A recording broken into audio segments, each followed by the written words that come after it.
I arrived at the old estate on a morning wrapped in pale mist, the kind that softens every color and makes memories surface without permission. My family insisted I return, claiming my absence had sharpened rumors I never wanted to feed. Still, nothing unsettled me more than seeing her again. The young woman who had lived 9 years behind an unbroken curtain of silence. People said she simply stopped speaking after a loss too heavy to bear, but I always sensed something deeper, something that clung to the air like a hidden truth. And as I stepped through the iron gates, I felt the weight of expectations tightening around my ribs. What if silence was never absence, but protection?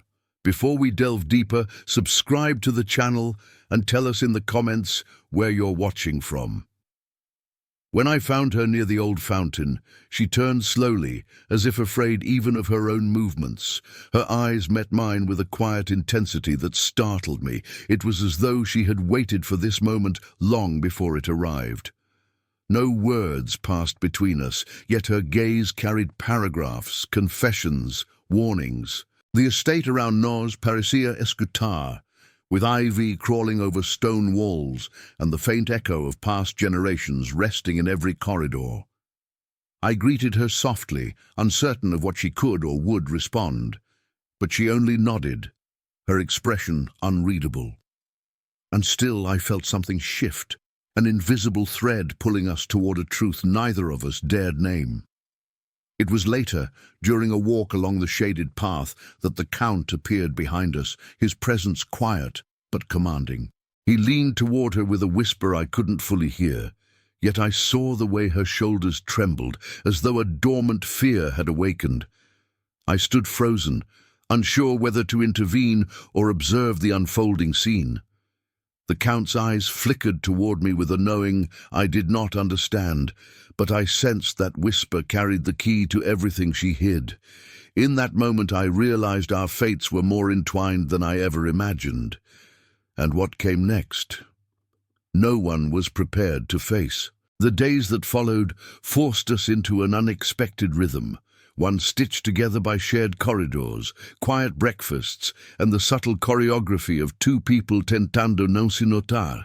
Yet each pequeno gesto revelava mais do que palavras poderiam. When she handed me a book I had been searching for, her fingers trembled just slightly, as if touching objects was her way of speaking. I found myself observing the way she listened, always alert, always aware. It became clear she understood far more than she let the world believe, and in that era, silence was the only safe rebellion a woman could choose. What then was she rebelling against?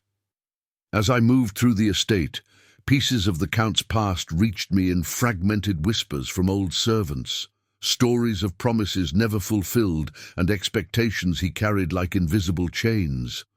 My own history wasn't much lighter, shaped by standards I never asked to uphold.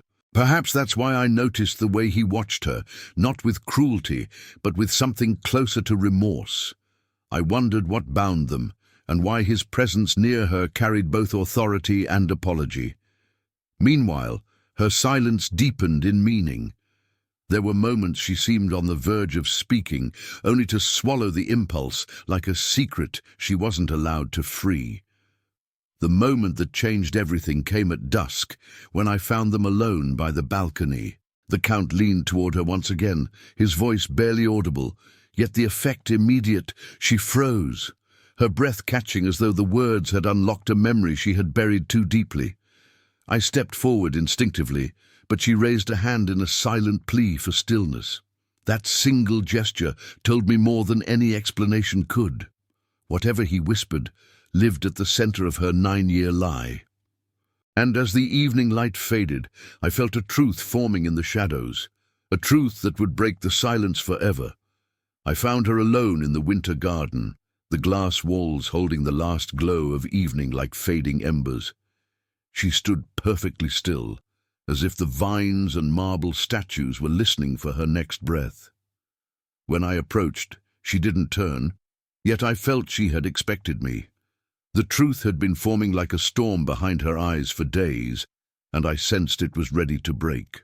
"What is a voice worth," I whispered, "in a world that punishes truth?" She closed her eyes, and in that single gesture I finally understood. Her silence had not been fear, it had been armor, and every lie she carried had been a way to stay alive inside herself. The Count joined us moments later, his steps soft, his expression weighted by years of unsaid things.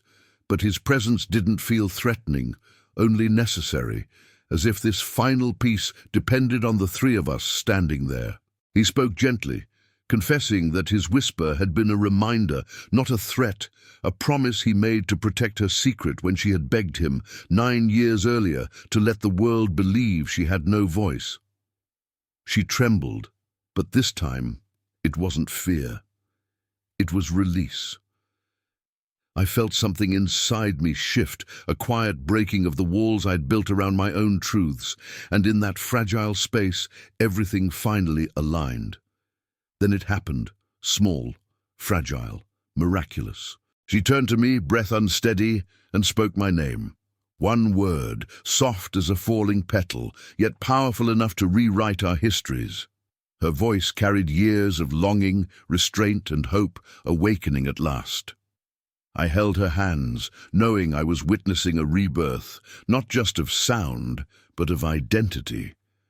Later, while the sky deepened around us, she told me the story she had buried, one of survival, dignity, and choosing silence when the world refused to listen. And as the night wrapped around us, I realized the truth. Silence had protected her, until love asked her to rise beyond it. If you loved this story, share this video with someone you know will adore it. And don't forget to subscribe to the channel to support our next tales. Your presence here means everything.